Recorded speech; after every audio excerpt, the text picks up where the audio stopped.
નમસ્કાર વિદ્યાર્થી મિત્રો, મારી યુટ્યુબ ચેનલ સંજય પટેલમાં આપ સૌનું હાર્દિક સ્વાગત છે. મિત્રો, આજના વિડીયોની અંદર આપણે ધોરણ 9 સામાજિક વિજ્ઞાનનો પાઠ પહેલો, જેનું નામ છે ભારતમાં બ્રિટિશ સત્તાનો ઉદય, આ પાઠના સ્વાધ્યાયના પ્રશ્નોની સમજૂતી મેળવવાના છીએ. વિદ્યાર્થી મિત્રો, જો તમે મારી ચેનલમાં નવા હોય તો મારી ચેનલને જરૂરથી સબસ્ક્રાઇબ કરો. વિડીયો સારો લાગે તો લાઇક કરો, શેર કરો અને બેલ નોટિફિકેશન ઓન કરો, જેથી મારા આગળના તમામ વિડીયો પણ આપને સરળતાથી મળતા રહે. તેમજ વિદ્યાર્થી મિત્રો, આ વિડીયોની પીડીએફ જોવા માટે અમારી એપ્લિકેશન વિશ્વગુરુ સંજય પટેલ પ્લે સ્ટોરમાંથી ડાઉનલોડ કરો, જેમાંથી તમે આ વિડીયોની પીડીએફ પણ જોઈ શકશો. તો ચાલો શરૂ કરીએ. ધોરણ 9 પાઠ પહેલો, ભારતમાં બ્રિટિશ સત્તાનો ઉદય. સ્વાધ્યાયના પ્રશ્નો. પહેલો પ્રશ્ન, નીચેના પ્રશ્નોના જવાબો લખો.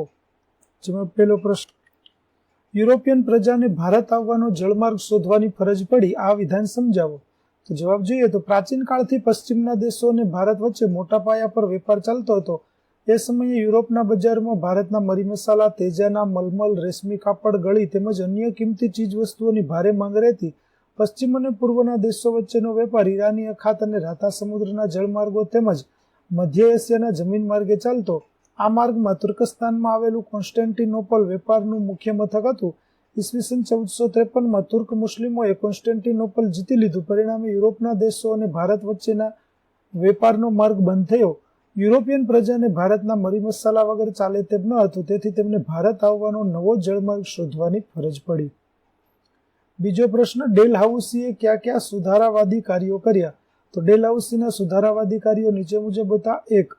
ડેલહાઉસીએ ભારતમાં રેલવેની શરૂઆત કરી. તેના સમયમાં ઈસવીસન 1853માં ભારતમાં મુંબઈથી થાણા સુધીનો પ્રથમ રેલમાર્ગ શરૂ થયો.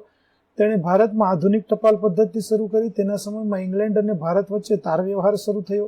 તેણે ભારતમાં અંગ્રેજી કેળવણીની વ્યવસ્થા કરી. તેણે બાળ લગ્ન પર પ્રતિબંધ મૂકતો અને વિધવા પુનર્લગ્નની છૂટ આપતો કાયદો પસાર કર્યો.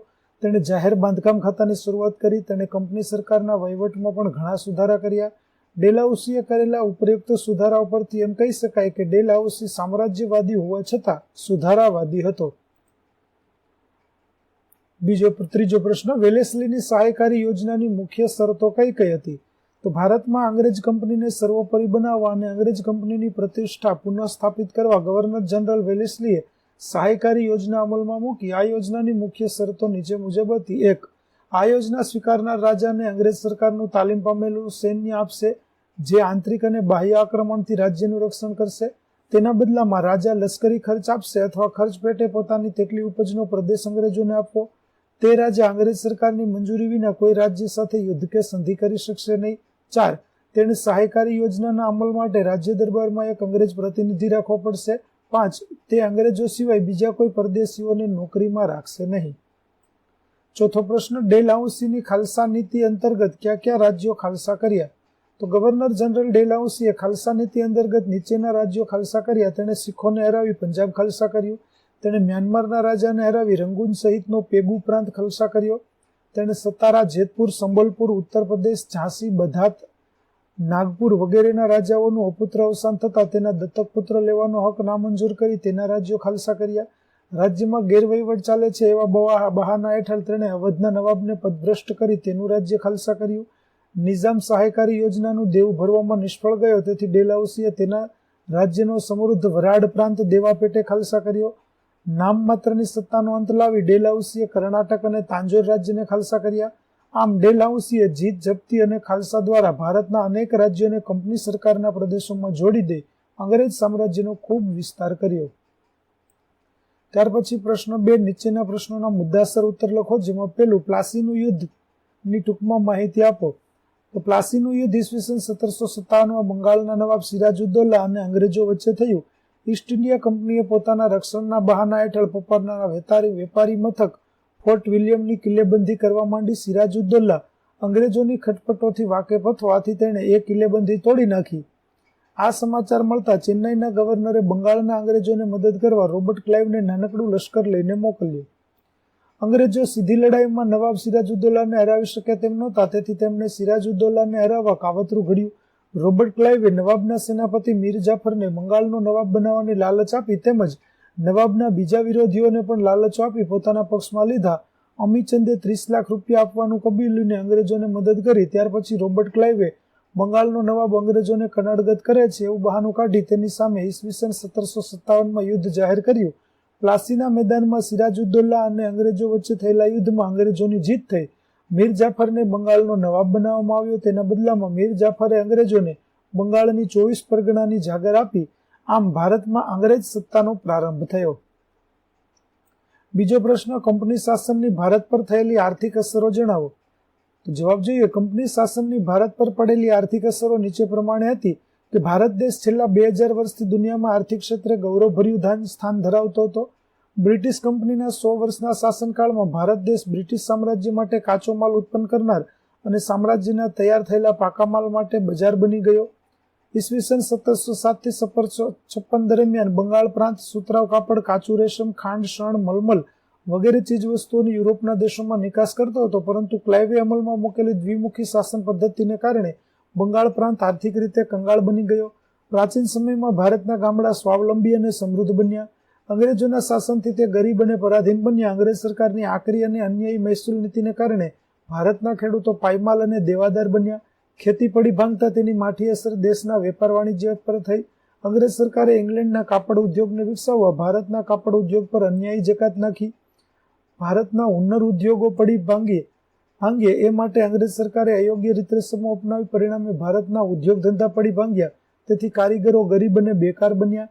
કંપનીના નોકરો ખાનગી વેપાર કરતા. તેઓ બંગાળના વણકરો પાસેથી સસ્તામાં અને ટૂંકી મુદતમાં કાપડ પૂરી પાડવાનો કોન્ટ્રાક્ટ લખાવી લેતા.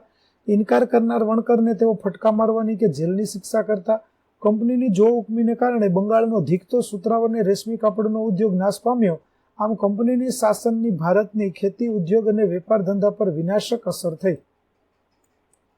ત્રીજો પ્રશ્ન, કંપની શાસનની ભારત પર થયેલી સામાજિક અસરો જણાવો. તો કંપની શાસનની ભારત પર થયેલી સામાજિક અસરો નીચે પ્રમાણે હતી. અંગ્રેજ વહીવટ દરમિયાન વર્તમાનપત્રોના વિકાસથી પ્રજામાં વાણી અને વિચાર સ્વાતંત્ર્યની ભાવનાનો વિકાસ થયો. વર્તમાનપત્રોના માધ્યમથી વિચારોનું આદાન પ્રદાન શક્ય બન્યું. 18મી 19મી સદી દરમિયાન ભારતમાં સતી પ્રથા, જન્મતાવે દીકરીને દૂધપીતી કરવાનો રિવાજ, બાળ લગ્ન, દહેજ પ્રથા, વિધવા પુનર્લગ્ન પર પ્રતિબંધ વગેરે કુરિવાજો પ્રવર્તતા હતા. અંગ્રેજોના સંપર્કથી રાજા રામમોહન રાય, બહેરામજી મલબારી, દુર્ગારામ મહેતા વગેરે સમાજ સુધારકોએ એ કુરિવાજો નાબૂદ કરતા કાયદા બનાવડાવ્યો. ભારતમાં શિક્ષણ ક્ષેત્રે અંગ્રેજીકરણ થતાં દેશમાં અંગ્રેજી ભાષા જાણનારા લોકોની જરૂરિયાત ઊભી થઈ. અંગ્રેજ ધારાશાસ્ત્રી મેકોલેના પ્રયત્નોથી ઈસવીસન 1834માં ભારતમાં અંગ્રેજ શિક્ષણ પદ્ધતિ શરૂ થઈ. ચાર્લ્સ વુડની ભલામણથી મુંબઈ, ચેન્નાઈ અને કલકત્તામાં યુનિવર્સિટીઓની સ્થાપના થઈ. ભારતમાં અંગ્રેજી શિક્ષણ શરૂ થતાં એક નવો અંગ્રેજી શિક્ષિત વર્ગ ઊભો થયો.